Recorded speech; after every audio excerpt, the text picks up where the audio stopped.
Hello everyone, good morning. কেমন আছে সবাই? ভালো আছে নিশ্চয়ই। আমিও ভালো আছি। বরাবরের মতো আমি আমার আরেকটি নতুন ব্লগ নিয়ে তোমাদের সামনে চলে এসেছি। আর তোমরা যে যেখান থেকে আমার ভিডিওটা দেখছো, তোমাদের সবাইকে অনেক অনেক ওয়েলকাম। আশা করছি ভিডিওটা ভালো লাগবে, আর ভালো লাগলে অবশ্যই চ্যানেলটাকে সাবস্ক্রাইব করতে ভুলবে না, আর অবশ্যই একটা লাইক করে দিবে। তো আমি সকাল সকাল নাস্তাটা বানিয়ে রেখেছিলাম, কারণ সকালে 9টা-10টার দিকে কী হয়, গ্যাসটা অনেকটা কমে যায়। এই কারণে সকালবেলা আর কি নাস্তাটা বানিয়ে রেখেছি। আর এখন হচ্ছে ডিম পোস্টটা করে নিলাম। আর কালকে যে মসুরির ডালটা ভুনা করেছিলাম, তো ডালটা আর কি ছিল, তো ওটা দিয়ে আর কি স্বপ্নিলের নাস্তাটা আর কি দিয়ে দেব। তো স্বপ্নিলের নাস্তাটা খেতে দিয়ে দিয়েছি। আর আমি এখন হচ্ছে একটু গ্রিন টি বানিয়ে নিচ্ছি। আর আমার হাজব্যান্ডের এখনও স্নানটা হয়নি, তো স্নান করে আসলে তারপর ওকে আর কি নাস্তাটা দিব।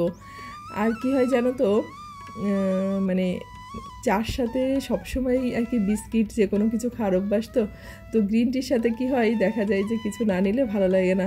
কিন্তু আমার মনে হয় গ্রিন টিটা শুধু খেতেই ভালো লাগে, মানে ওর সাথে আমার কাছে অন্য কিছু খেতে খুব একটা ভালো লাগে না। আর ওই যে অভ্যাস বললাম না, যে অভ্যাসের কারণে 2টা বিস্কিট নিয়ে নিলাম। তো চাটা খেয়ে কিছু কাজ বাকি ছিল, সেটা হচ্ছে যে এক জায়গা থেকে তো ঘুরে আসছি, তোমরা তো জানোই।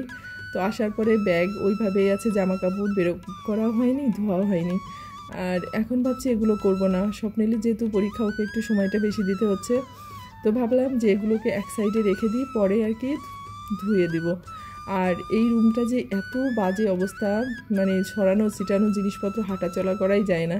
তো আজকে ভাবলাম যে দুপুরে রান্না করার আগে রুমটাকে আগে পরিষ্কার করব তারপরে। আর আমি প্রতিবারই যেখানে যাই না কেন, মানে আমার হাজব্যান্ড কী করে, ও বাসার সব কিছু সুন্দর করে গুছিয়ে রাখে।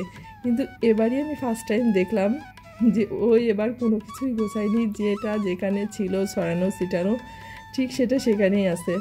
তো আমি একটু দেখে অবাক হয়ে গেছিলাম। আসলে ওরও কোনো দোষ ছিল না, কারণ ও এখন মোটেই বাসার কোনো কাজ করার আর কি সময় পায় না, অনেক ব্যস্ত থাকে। তো আমি পূজাতে যাওয়ার আগে রান্নাঘরটা যে পরিষ্কার করেছিলাম, থালা বাসনগুলো সব এই রুমের ভিতরে আর কি জল ঝরাতে রেখে দিয়েছিলাম, তো সেটা আর ওইভাবেই আর কি আছে। তো আসলে থালা বাসনগুলোর এমন অবস্থা, ওগুলো এখন আবার না ধুয়ে ব্যবহার করা যাবে না, কারণ এই যে এই রুমের মানে জানালাটা সবসময় খোলা থাকে, তো বাতাসে প্রচুর ধুলাবালি এসে আবার থালা বাসনগুলো আর কি ময়লা হয়ে গেছে।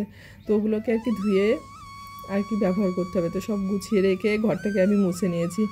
তারপর ঘরটা মোছার পরে দুপুরে রান্নাটা করতে আসছি।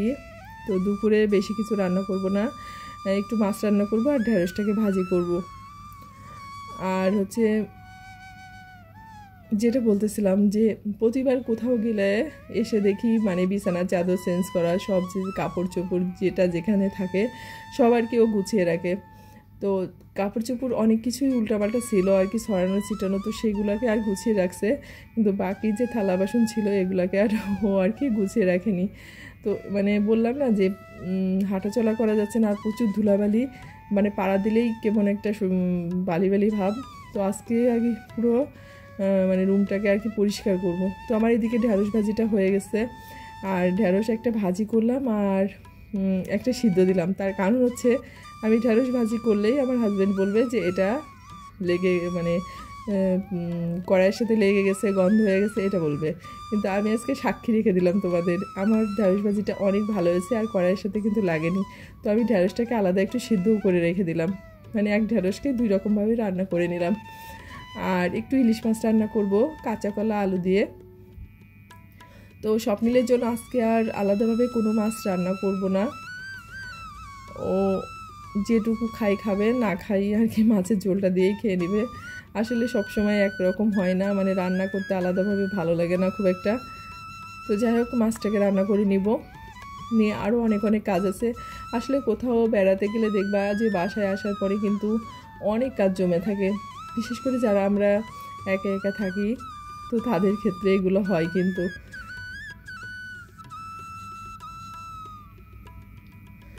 আর বাসাটা যতক্ষণ গোছানো না যায়, মানে কোনো কিছুই ভালো লাগে না, অস্বস্তি লাগে, মানে যে কোনো কাজে অস্বস্তি লাগে। কিন্তু তো যাই হোক, আমি যতটুকু পারবো আজকে আর কি ভাবছি যে গুছিয়ে রাখবো, যেহেতু 2 দিন ধরে স্বপ্নের স্কুলটা বন্ধ আছে, 2-3 দিন পরে পরীক্ষা। তো এ কারণেই ভাবছি যতটুকু করার আজকে আর কি কাজগুলোকে একটু আগিয়ে রাখবো। তো এইদিকে হচ্ছে আলু কাঁচা কলাটাকে দিয়ে দিয়েছি, আর একটু লবণ হলুদ দিয়ে ভালো করে ভেজে আর কি তারপরে ঝোল দিয়ে মাছটাকে নামিয়ে নেব। আর ওই পাশে আমার ভাতটাও প্রায় হয়ে গেছে, তো ভাতটাকে উপর দিয়ে দিব। তারপর হচ্ছে রান্নাটা আমার হয়ে গেছে, আমি আর কি স্নান করে নিয়েছি, স্বপ্নিলও স্নান করে নিয়েছে। তো তোমাদের তো আর দেখা নয় না রুমটা কীভাবে পরিষ্কার করেছি। এই যে রুমটা পুরো ক্লিন করে নিয়েছি, মানে এত ময়লা ছিল কি বলবো তোমাদের। তো আর স্বপ্নিলকে বলেছিলাম জল ভরে রাখতে ফিল্টার থেকে, তো ও আর কি জলের বোতলগুলো ভরে এপাশে সুন্দর করে আর কি সাজিয়ে রেখেছে। আর এখন হচ্ছে আমরা দুইজনে আর কি খেয়ে নেব। তো ওই যে ঢ্যাঁড়সটাকে সিদ্ধ করে রেখেছিলাম, তো এখন ঢ্যাঁড়সটাকে মাখিয়ে তারপর হচ্ছে দুজনের জন্য একটু ভাত নিয়ে আসবো। আর আমার ঢ্যাঁড়স ভাজি, ঢ্যাঁড়স ভাতটা মানে আগে আমি এটা খেতাম না, কিন্তু এখন বেশ ভালোই লাগে কিন্তু খেতে। তো আর কি একটু সর্ষের তেল, একটু লবণ আর একটু কাঁচামরিচ নিয়ে নিয়েছি। আর লবণটা একটু কম পরিমাণেই নিতে হবে, কারণ আমি একটু সিদ্ধ করার সময় একটু লবণ দিয়ে দিয়েছিলাম ঢ্যাঁড়সের ভিতরে।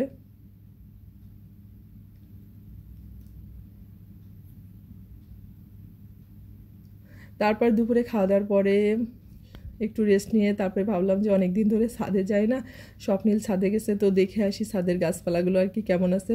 যদিও আমার না দেখলেও চলে, কারণ সব দায়িত্বগুলো আমার ছেলেরই থাকে, আরও খুব এই ব্যাপারে কেয়ারিং, যে কোনটায় কি যত্ন নিতে হবে ও খুব ভালো বোঝে। তো এই যে আমাদের কাঠগোলাপ গাছে না ফুল আসছে, তো ওকে আর গতদিন আমি ছাদে আসতে দেইনি আর জল দেয়নি, তো এই জন্য ফুলগুলো আর কি সুন্দর করে ফোটেনি। এর আগে বেশ সুন্দর ফুল ফুটেছিল কাঠগোলাপ গাছে। আর এই যে এই সাদা ফুলগুলোও ফুটেছে। আর সবচেয়ে বড় কথা হচ্ছে আমাদের ছাদে হচ্ছে ধান হয়েছে, মানে এই ধানগুলো হচ্ছে লাগানো হয়নি, আমাদের বাড়ি থেকে যে ডিম পাঠায় স্বপ্নিলের জন্য, তো ধানের কুড়ার ভিতরে ডিমগুলো পাঠায়, তো তো ওই কুড়াগুলোকে আমরা আবার এই গাছের যে টব আছে এইগুলোর ভিতরে ঢেলে রেখেছিলাম। তো তার ভিতরে যে 2-1টা ধান ছিল সেগুলোর থেকেই আর কি ধান গাছগুলো হয়েছে। আর ধান গাছগুলো হওয়ার পরে এখন দেখি যে ধানের বালও বের হয়ে আসছে, মানে ধানের বাল যেটাকে বলে। তো বেশ অনেক সুন্দর হয়েছে গাছগুলো। তারপরে যে মেহেন্দি পাতার গাছগুলো পুরো পাতা ভরে গেছে, মানে গাছগুলো একদম পুরো বেঁচে গেছে। সব গাছগুলো দেখে আর কি মনটা ভালো হয়ে গেল, ভীষণই ভালো লাগতেছিল। অনেক পাতা হয়েছে মেহেন্দি গাছে। তো এই মেহেন্দি গাছ তোমাদেরকে দেখিয়েছিলাম যে আমি আর কি পাতাটা ব্যবহার করার জন্য কিনে আনছি। তো ওই ডালটাকে আর কি মাটিতে পুঁতে রেখেছিলাম, তো সুন্দর মতো আর কি গাছটা হয়ে গেছে। তো আসলে মনটা ভীষণই খুশি হয়ে গেছে দেখে। তারপরে আরও কিছু কিছু গাছ, যে থানকুনি গাছগুলো, তারপর পুঁই শাক গাছগুলো, অনেক দিন পরে আসছি তো ছাদে, তো দেখলাম সব গাছগুলো অনেকটাই বড় হয়ে গেছে। আর বেশ কিছুদিন পরে দেখলে না বোঝা যায় যে আসলে এটা কতটা বড় হয়েছে।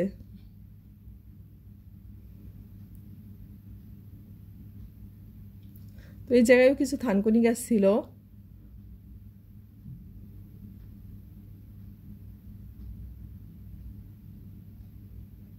আর এইগুলো অসময়ে না ভীষণই কাজে লাগে, মাঝে মাঝে থানকুনির পাতাগুলো তো পাওয়াই যায় না।